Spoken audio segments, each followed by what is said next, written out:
trace daw nila na fake. Nakapogo. Yan lang yung ngayon pa lang, kapapasok pa lang. But I wonder how, Hintayin natin yung detalye niyan. nakita ba yung regular plate? Yung regular plate. Sa likod? Or they just assume it's fake? Hindi ko alam yung detalye pa eh. May batayan sila. O, sana may batayan sila. That may batayan sila. Hindi naman pwedeng hulaan lang yun. Kaya sana nga may. Di ba? May conduction sticker, di ba? Oh yeah, may conduction sticker. May conduction sticker yan. Baka kinumpare nila sa conduction sticker. But if they found if they saw the conduction sticker, then they should be able to identify the owner na. Yan na nga. Fake nga, ibig sabihin. Hindi na senador yan.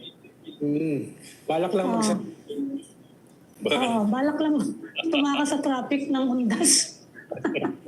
Okay. Well, Ronald, Dami, let's bring in Professor Okay. Aryan, our favorite analyst for geopolitical issues. Senador din ba yan? Naka-70 bang plaka yan?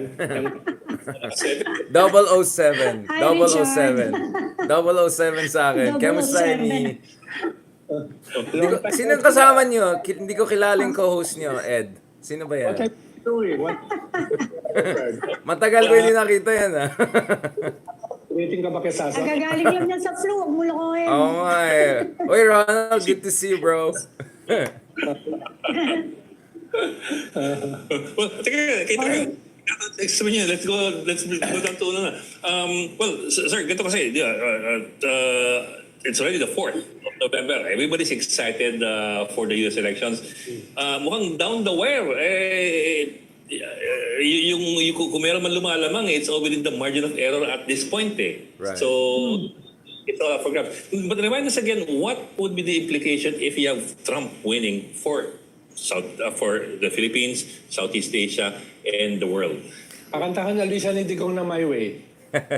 Well, I mean, first of all, let's not forget na since 2016, there's a big argument that all of the polls are broken, right? Yung record of polls in terms of predicting Trump's victory in 2016, predicting Democratic victory not only in 2020 but also 2022 elections, midterm elections, sobrang poor yung performance ng mga polls.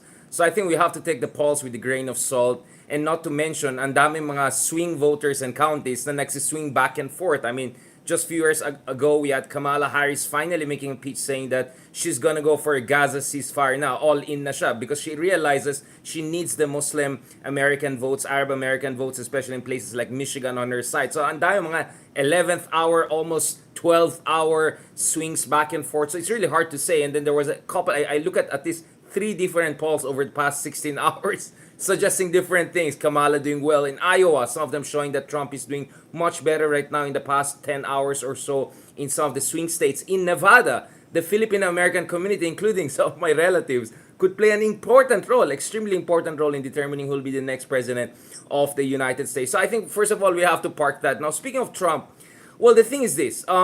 There's always this bilateral relationship, and then there's the world, right? As far as the bilateral relationship with the U.S. is concerned, kung sino kausapin mo, I think among the Filipino strategic elites, starting with Ambassador Romualdez, people in the government, a lot of them are actually optimistic even more with Trump, because they know that with Trump, he's going to be more aggressive on China. But more importantly, the people he'll bring into the administration. His former National Security Advisor, C. O'Brien, openly called in an article in the Foreign Affairs magazine that we should help the Philippines almost similar to countries like Israel. Meaning we're talking about billions of dollars of aid potentially. Elbridge Colby, someone we had on our show here in One News before, and on my own podcast also, has made it very clear that the Philippines is a frontline state. We have to help it big time. So a lot of Trump guys are saying, forget about Ukraine, let's do something about the Middle East, but the key focus should be Asia and China, and key countries like the Philippines should get all the help they need. So I'm not surprised a lot of Filipinos, including ordinary Filipinos and Filipino Americans, are very excited about the potential return of Trump to the presidency. But that's just a bilateral relationship.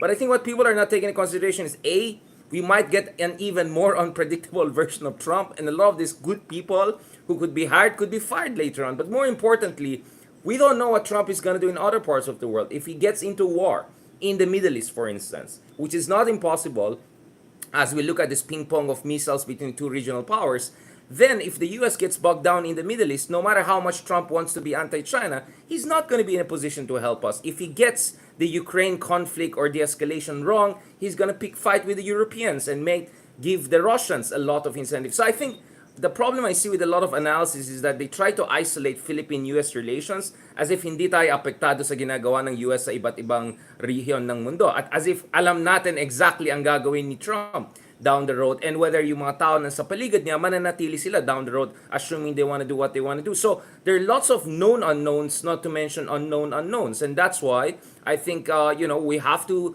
prepare for the worst, while at the same time I understand that many people are hoping for the best under a Trump presidency. Pero Richard, what about economically? Make America great again, di ba? He Yes. wants to bring back American investments. How do you think it will affect us? So that's the economically? area where we have more concrete concerns, right? So first of all, Trump said he might impose up to 60% tariffs, right, on some of the countries, Yes. including China. Now, considering how the supply chains in this part of the world are super integrated, if matamaan ng China, matamaan din tayong lahat. It's just a question of who's going to be hurt less. Probably us less because we're not as dependent on China. But it's very hard to say that any attack on China's economy will not affect adversely the entire region. Korea, Japan, all of these countries that we deal with also are dependent on the Chinese supply chains. Ambassador Romualdez told me earlier this year that when it comes to the free trade area, they're going to push for what they can push. But I think realistically, what the Philippines want to do under Trump is baka wala tayong makuha na free trade agreement, bilateral free trade agreement. Yes. Malabo yan. Malabo rin yan under Democrats, just to be clear. But what we might go is what are targeted investments, semiconductors. For instance, we can be an alternative production site, especially as Taiwan becomes hotter and more uncertain.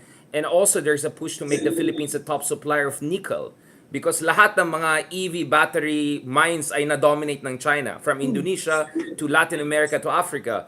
So I think the strategy there is, if Trump's coming to power, we're going to position ourselves as the preferred trusted producer of sensitive materials and suppliers of critical minerals. And I think that's very doable under the name of national security. So even if there's MAGA protectionism, I think that's very much doable. So it's a mitigated disaster, and at the same time, a lot of opportunities there, even if someone like Trump comes to office. Richard, why should they do that here? Ang taas ng kuryente rito. Yeah, so... Paano sila magpo-process ng nickel? That will entail huge requirements sa energy. But why not just do it in Indonesia? Well, the Indonesian one is completely dominated by China. The whole supply chain is taken over by China. So the idea here is I come 50, you come 50, meaning Philippines will make certain arrangements. Kumbaga, in certain areas, electricity will be subsidized, or some of the oligarchs in the Philippines will get involved in a way that they'll also take benefits. But at the same time, we're hoping Japan, we're hoping Korea, we're hoping Americans also put their way in. So this is kind of a long-term strategic investment, meaning even if pangit yung investment conditions in the Philippines, because China has dominated so much of the mining EV production in much of the world, konti na lang, Philippines is the second largest producer of nickel. So there's so much room for improvement. So there's a reason to invest in us. And it's not like Indonesia and Africa are not corrupt too. So Ronald, I get your point, but my point is there's also a strategic reason for this. That doesn't happen overnight. Iba na presidente pag medyo nasisimula na yung ganyang klaseng proseso. Lalo na sa Philippines, ang daming permit na kinakailangan. Ang daming processes na kinakailangan. Lalong-lalo na, again, do sa source of energy. Kung magkakaroon, never tayo nag-subsidize ng electricity. So kung magkakaroon yan, habang proseso niyan. So, sinasabi ko lang ay you have 3 years from now, a new president. So, ibig sabihin, baka magbago yung foreign policy. Depende sa kung sino magiging next president. My sense, Ronald, if Trump comes to power, they're gonna make sure that the next Filipino president is someone who's on friendly terms. Meaning, I think the U.S. will play a more active role to support the institutionalization of whatever they're gonna do. Also, you're absolutely correct, Ronald. It's gonna be a package of industrial, military strategies. Look at it, Ronald. The Americans are gonna put Typhoon missile systems here almost permanently. They're gonna have more access to EDCA. You think the Americans will just sit idly by if another Duterte or pro-China person will come to power? I doubt about it. So I think the Americans are going to get more and more invested in the Philippines for the long haul. And the Marcos administration will juice that. And so much so also for a lot of strategic elite in the Philippines who see China as the number one threat. So I agree with everything you say. What I'm also saying is that the ground is shifting as we speak. And many of the elements are happening behind the scenes. And it's not like US. Japan is also very invested in where the Philippines is going to go over the coming years. And Japan has the money and technology and the incentive to come to the Philippines no matter how problematic the investment community is. So I understand everything you're saying there, but my point is that is the direction of the wind, as you always want to say, because China is seen as a strategic threat and the Philippines is now seen as a frontline state. My sense is if Trump becomes the president, that will be the dominant narrative. So we have to buckle up because it will be much harder for the Philippines to hedge and play games, because if Trump comes in, he wants the Philippines to be very clear. Are you with us, or are you going to play games there and you're on your own essentially? So it's going to be really risky and difficult too. But for the Filipinos who want us to take a tougher stance on China, they would love to have someone like Trump. Now, where you and I stand, that's a long conversation. But I'm just laying out the big picture here. The only problem is, ang track record ng US sa Japan, hindi naman niya nagbo-boost ng pera sa eleksyon. Unlike China. China, walang hindrance. Kung sakali magbubuhos sila ng resources sa kandidato nila. The Americans and the Japanese, not too much. Pwedeng mag-invest sila sa military spending, a few trade deals here and there. Pero in terms of investment sa election, wala akong sinasabi, Ronald. Just to be clear, the Americans, for instance, could help investing in the capacity of COMELEC or institutions to detect money coming from China. They can share intelligence with us that will show that politician A, B, and C are getting money from China. So they don't have to support the pro-US elements. That's the majority. All they have to do is to help the Philippine government to track down the Chinese money, the money trail. And that will be enough for this administration. So they can incapacitate, they can strengthen and empower the current administration in the Philippines to do the job. By the way, Ronald, let's not forget the Reuters report that showed that the Pentagon allegedly was spreading stuff against the Chinese vaccines. I mean, for me, that was, to be honest, I think that was ridiculous because they didn't need to do that because there was already a lot of science saying that. But I think we're being naive if we assume that the Americans may not also push the bottom here and there. But my sense is it's just so anti-China in the Philippines and so pro-US that the US doesn't have to intervene in their elections. All they have to do is to strengthen the ability of the Philippine government to do what it does and to detect pro-China elements. And the rest, the Philippine government will take care of that. So it's more indirect. So I agree. They're not going to come in and do mumbo-jumbo election interference a la 1953 or 1960s and all. But I think there's still a lot they can do. And this is going to be a second Trump administration, if ever. I think they're going to be much more aggressive than ever. I think we're going to see an all-out new Cold War in the coming years. It's much more likely than not. Richard, there's a lot of talk about the Trump presidency. What about the Kamala Harris presidency? Ano yan? Meron bang minuses yun for us, for the Philippines? No, I don't think so. I think, if of all, sabi ko nga, even if things go south under the next president, whoever it is, Kamala or Trump, I think will be the first class cabin in a sinking Titanic ship, assuming US goes down. But actually, I'm not very sure about that. I think with Kamala also, she has fantastic relationship with the Philippines. Remember, she visited the Philippines back in 2022. She went to Palawan. She was aboard a Coast Guard watch.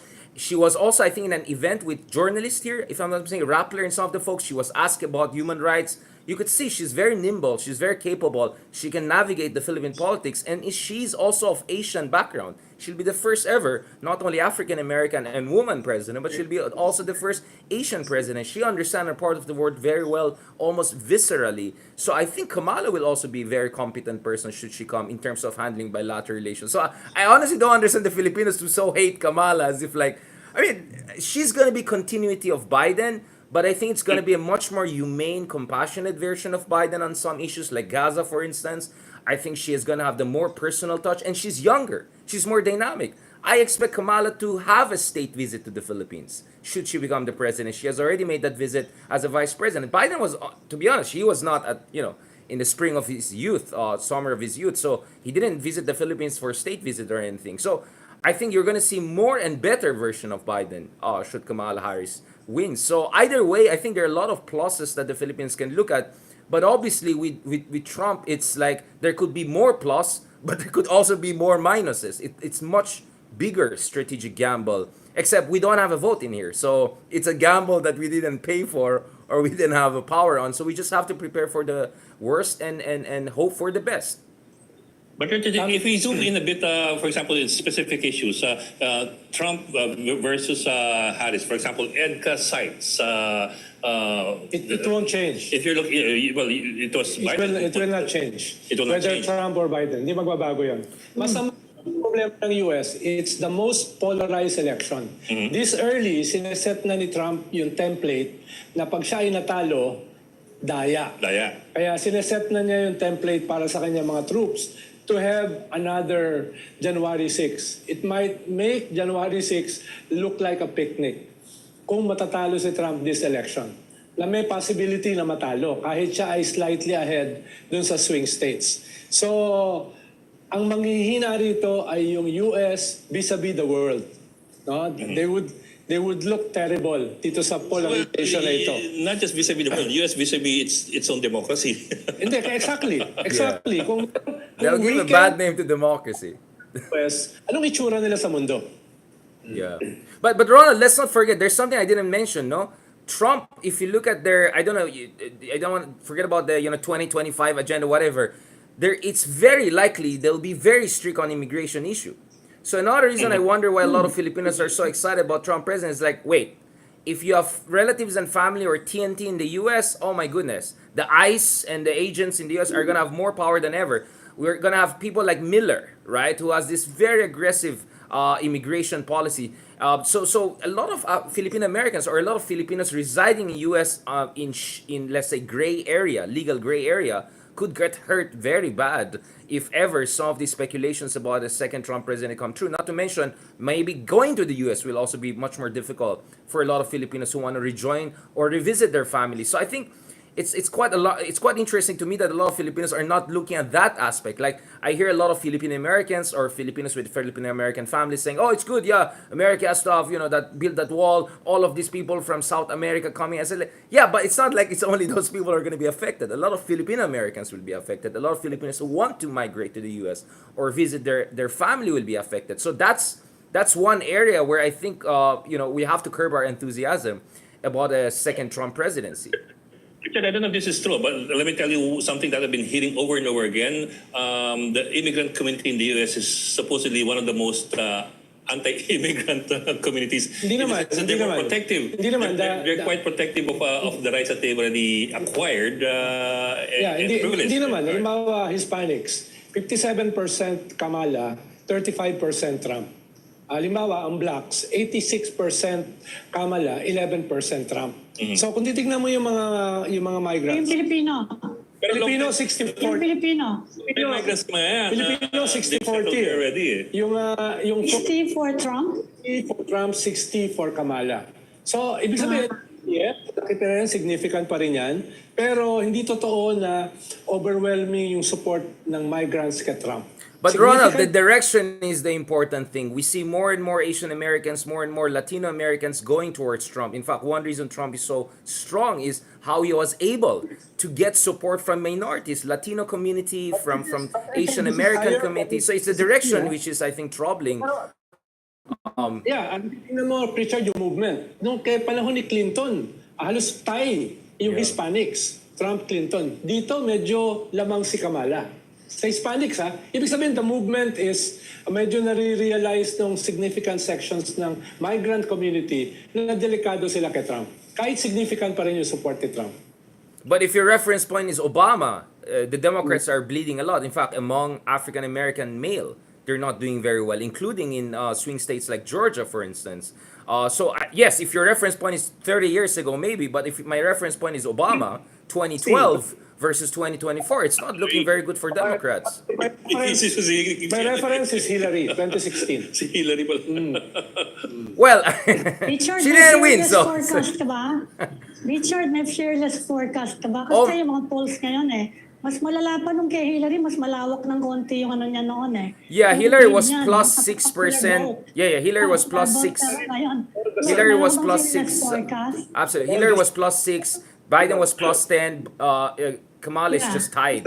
So in terms of even popular vote, it's possible Trump will win both popular vote and electoral college. All I can say, and I agree with Ronald here, the only thing we can be certain about is that it will be the most contentious and it will be really contested election. We know on the ground there are many MAGA people who will most likely refuse to certify the election results if they don't think it will go well, whether it's in Pennsylvania, whether it's in other swing states. So it's going to be more like Philippines, whereby walang matatalo, lahat panalo, and it's going to be very contentious and go on for.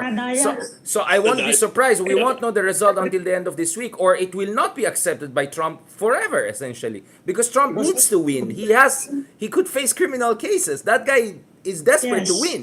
Kamala wants to win, but he needs to win. So this is an uncharted territory. So I think we're fooling ourselves to think this is just another elections that within hours there will be a projection.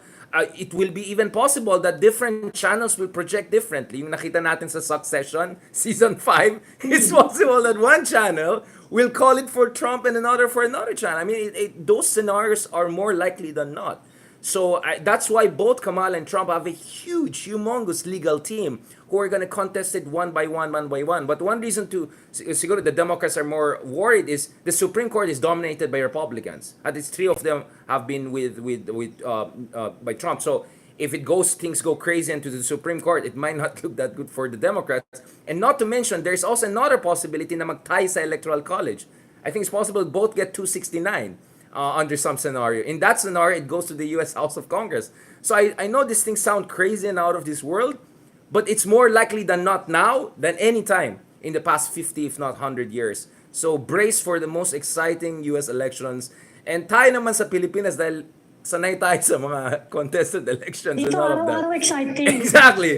So, welcome Great start. welcome to our world. Yun lang masasabi ko sa mga kaibigan natin sa Amerika. A few thousand voters. A few thousand. No? Yun yung magdidetermine. At sabi nga nila, whoever gets Pennsylvania will win the election. Just one state. Pennsylvania. Okay, Bongbok, we just have to take a break. We will continue the conversation about the U.S. election after a quick break. Stay tuned for Story Con. This is the Story Conference Group or the Storycon Group.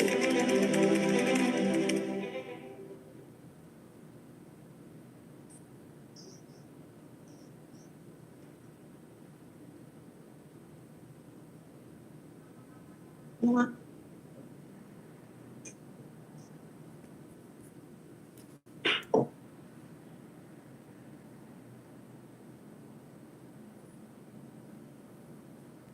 Parang mainit. Nagdebate na kami ni Ronald ah.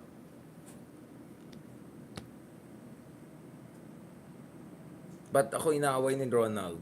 Na-miss niya na siguro ako.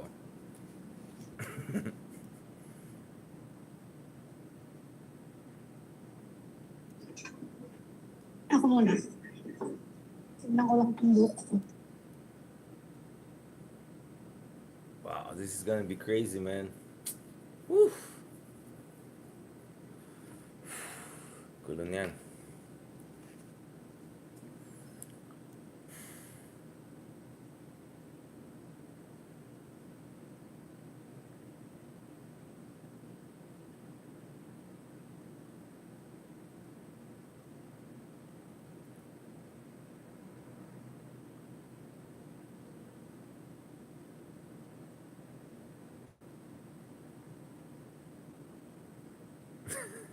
Grabe na mga comments sa Puerto Rico. Ay nako, pag natalo si Trump, kasalanan ni ano yan, Tony yan, Kill Tony. I'm telling you.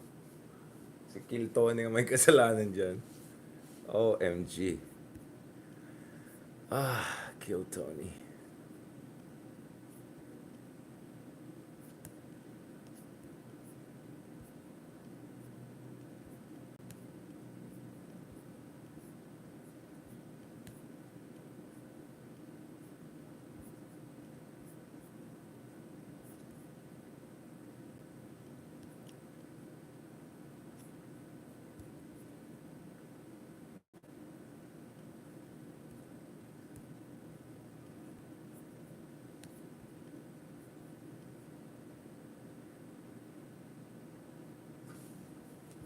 Itong astig tong news na to.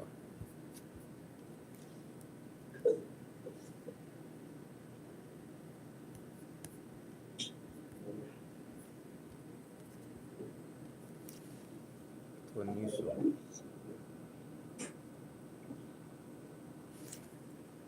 Baka tayo pa mag-decide mga Pinoy Tingnan nyo. Sa Nevada, check nyo itong news na to. Nevada. Hindi lang kasi Pennsylvania, Nevada is also very important. Lalo kung matalo yung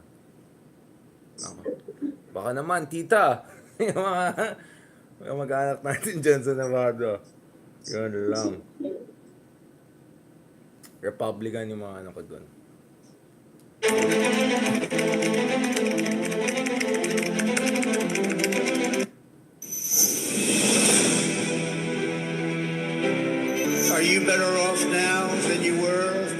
years ago.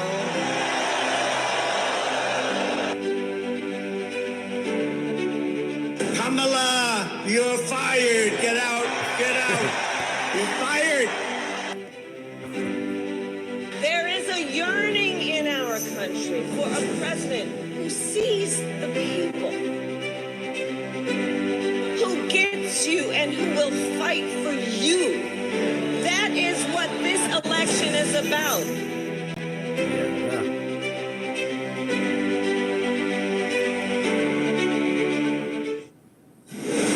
We've got developing news and stories behind headlines. Welcome back to the StoryCon or the Story Conference. I'm Ed Lingao, and still with us, Ami Pamintuan of the Philippine Star, and a resident political pundit, Tito Raul Llamas, and of course, geopolitical analyst Richard Heydarian. Sir, let me go back to you.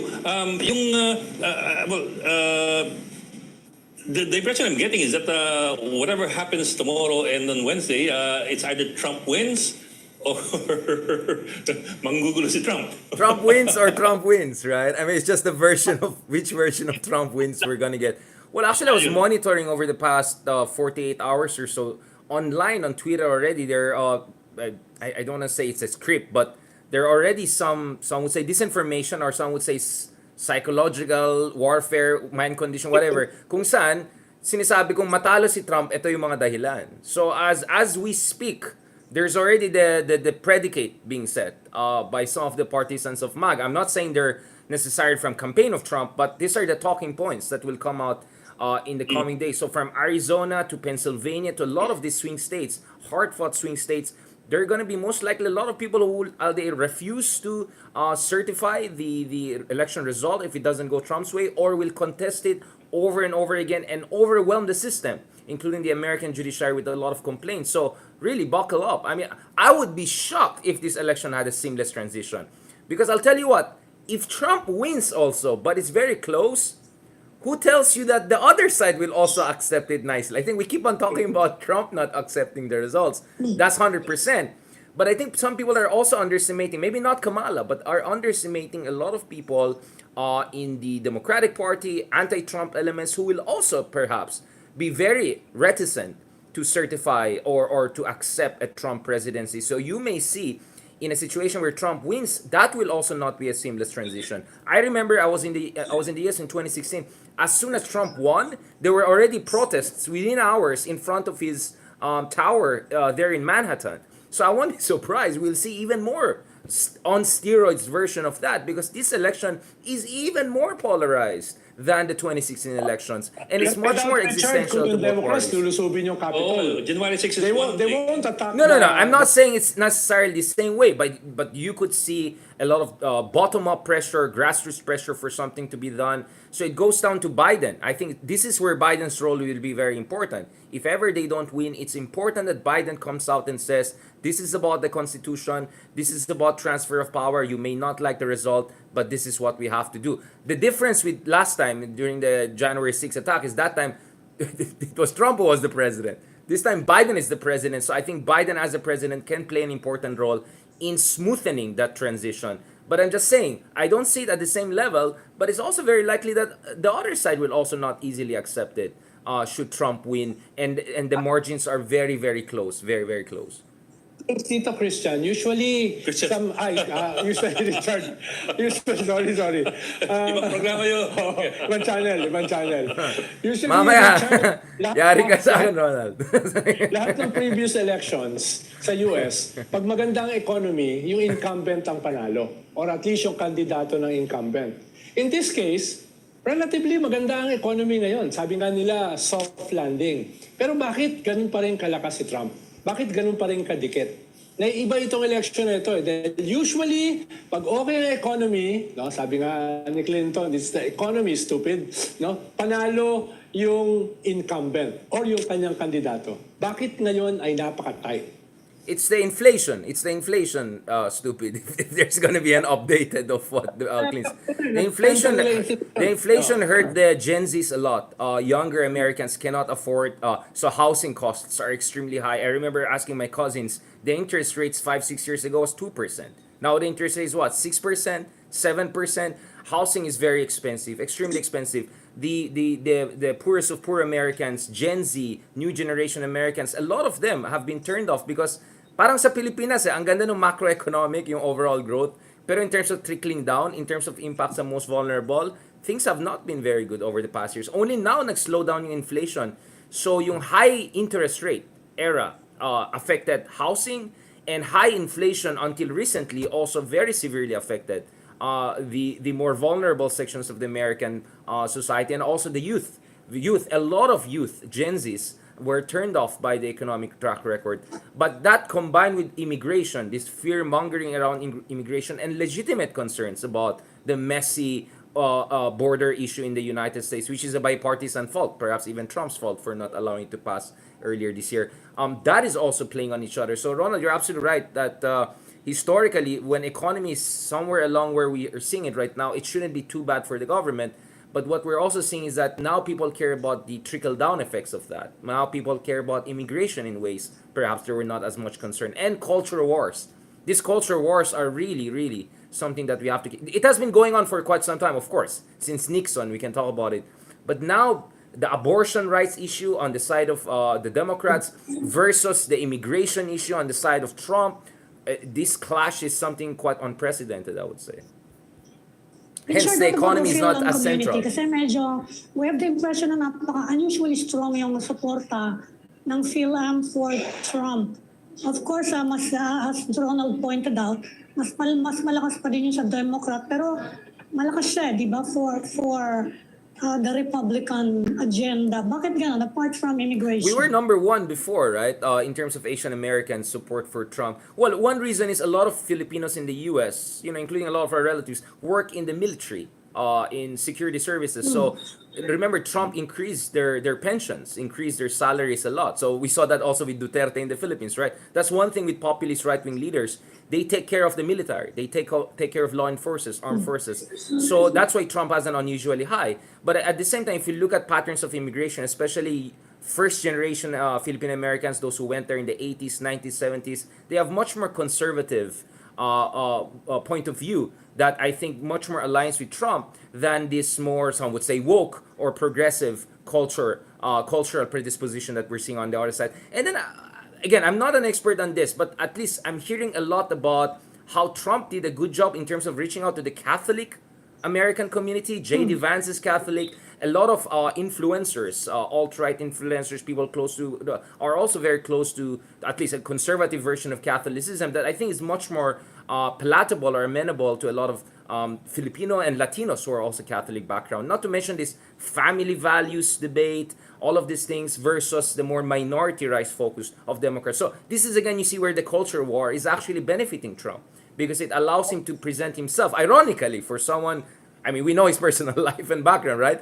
To present himself as a family man, as a social conservative man, and that appeals to a lot of Filipinos. Now, obviously, the younger generation Filipinos, second generation, etc., a lot of them are more Democrat, and a lot of them back in the day were more Bernie Sanders and progressive. So another thing we were not saying is the third-party candidates.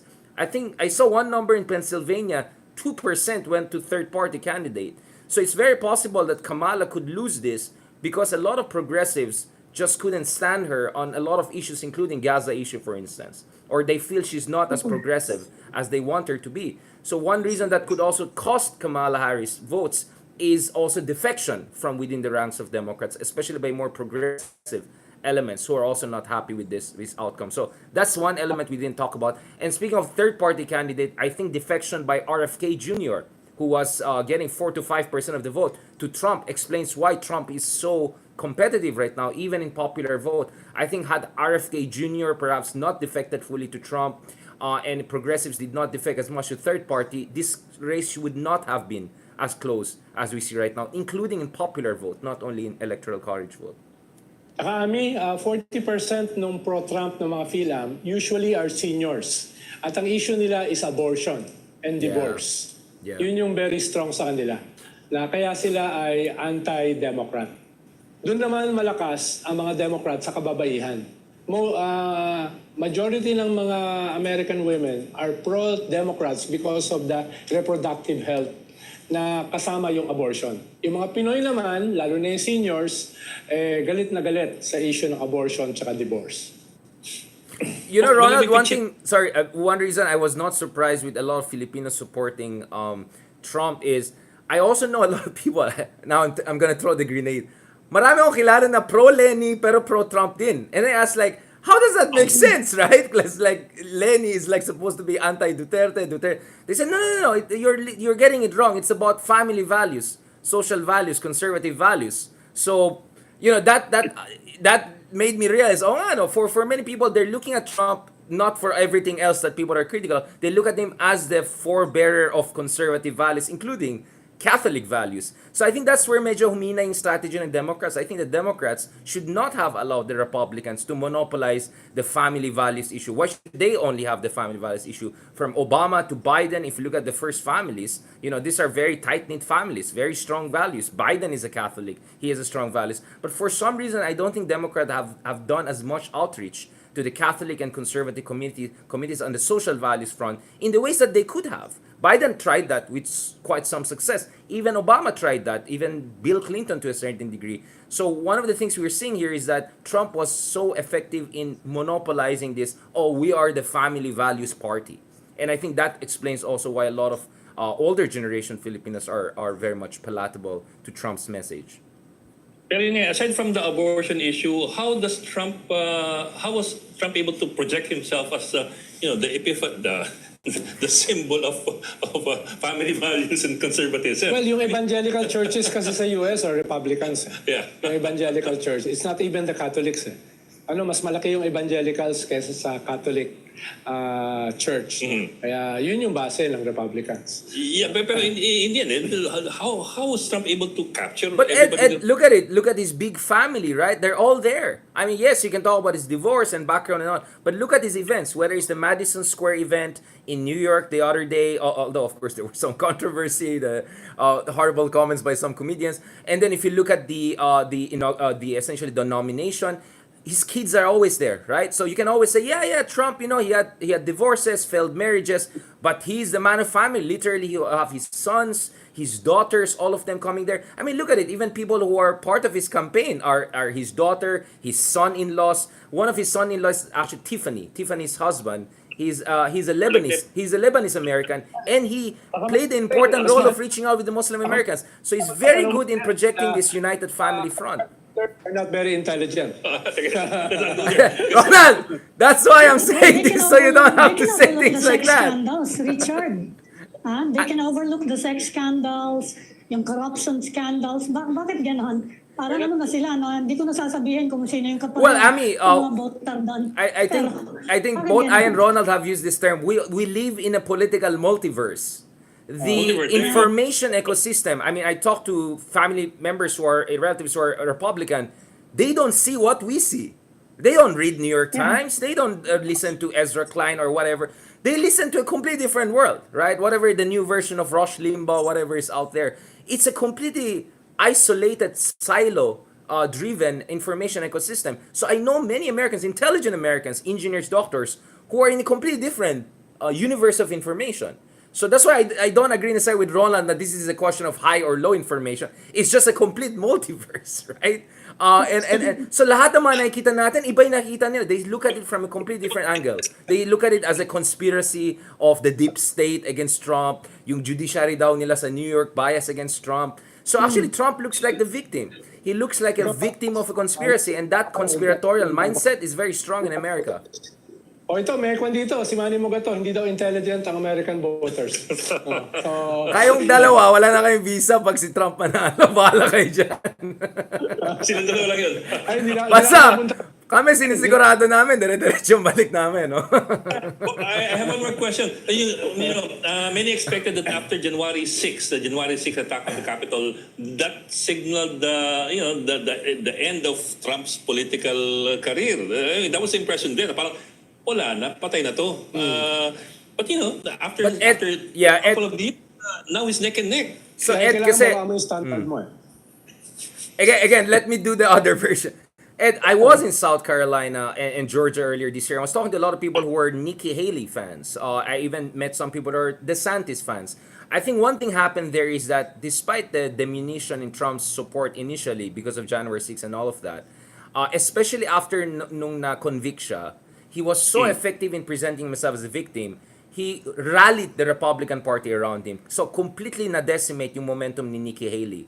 In the case of DeSantis, I think he had I won't say a meltdown, but he really had a poor performance. I expected him to do better in the debates and all of that. So it's also because there were no alternatives, viable alternatives in the Republican Party. Nikki Haley tried, she did quite well until a certain point, but once na si Trump, he played the victim card very well. So speaking of paradox, Ami, the other thing with Trump is he's so good in presenting himself as the victim. I mean, Yes. look at that guy. Does he look like a victim? But he's Magaling so siya. good. He's so good in doing Magaling sa that. packaging. Sobrang magaling. So I Nakita don't know if sa Duterte TV. wants to do that in the Philippines. So I think if you're Duterte, you're watching Trump, can I do the same thing, look like a victim? He tried it last week in Senate, but I'm not sure he's anywhere. Magaling si Trump eh. Sobrang galing niya in rhetorically, you know. He's a showman. Doon sa Apprentice, sa TV show. Yeah, he's a showman. Entertainer siya, entertainer. He is. Yung garbage statement ni Biden, ayun, sakay kagad siya sa garbage truck. Di ba? O, di ba? Yeah, and he had an assassination attempt on him.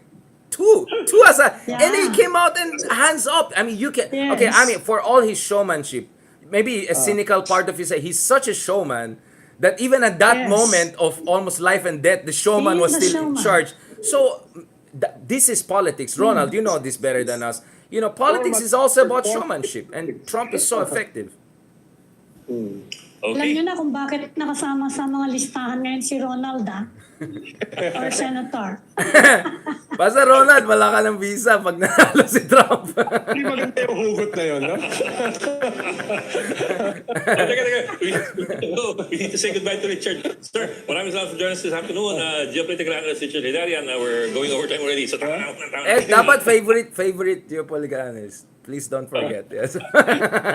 At saka yung kasama mo, nakalimutan ko yung pangalan niya. Ronald pala, sorry. At saka si Ami, of course. Talk to you soon po. Thank you.